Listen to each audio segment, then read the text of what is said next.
So, what's the deal with using eBird hotspots when you're birding for the atlas? Let's dive in. You can see hotspots at ebird.org/hotspots. Zoom in until the hotspot pins show up. Hotspots are predefined locations at popular birding sites that birders often use when assigning their checklists to a location.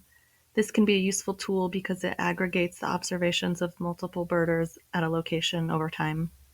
However, hotspots can be problematic for atlasing because a hotspot can span multiple blocks and the location of a hotspot pin may not be in the block you're birding in.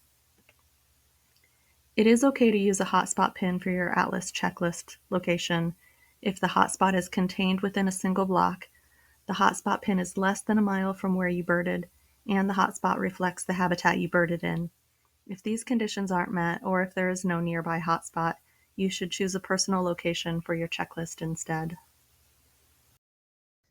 Now I'm going to talk about some examples of when you might choose to use hotspot pins or not use hotspot pins. So I've been birding at Bald Eagle State Park. As a reminder, if you're using eBird on your mobile device while you're birding, you can tap this green tracking symbol at the top of your screen and you'll see your track, so where you've been birding, and then if you zoom out you'll see the block boundaries, which is really convenient. So I'm finished with my checklist, so it's time for me to review and choose my location.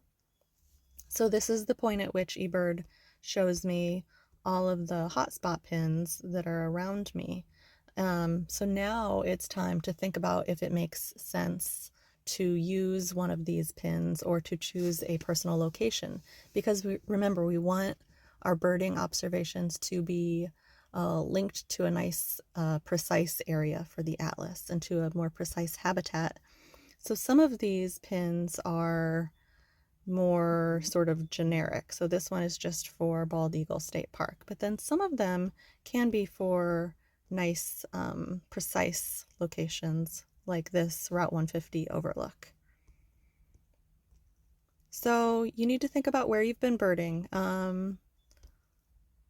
For an example, let's say I've been birding on this little loop, Warbler Way.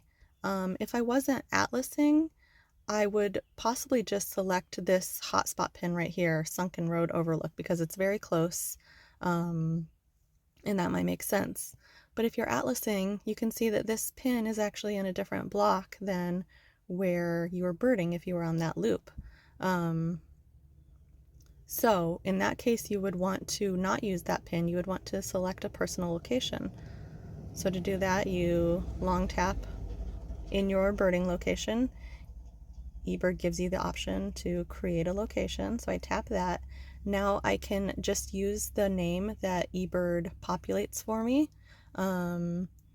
Most of the time that's fine. If it is a location that you think you might return to, or for some other reason you want to remember that location, you might give it a more unique name, but it is totally fine to use that name that eBird offers.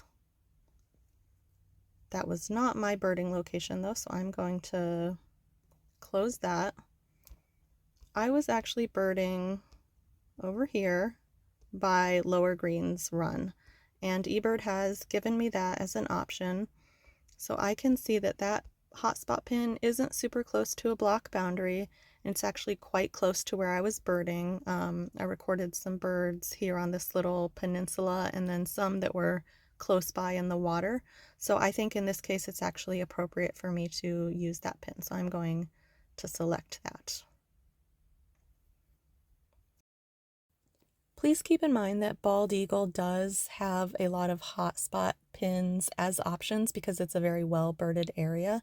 So that makes it more likely that one of those hotspot pins could be appropriate to use for your atlasing checklist. But in a lot of other state parks and forests and game lands and other places around the state, there won't be as many hotspot options. There might just be one or two more generic hotspots, making it much more likely that you will just need to select a personal location for your checklist. And again, this just helps make sure that you are contributing the most effective data possible to the Pennsylvania Bird Atlas.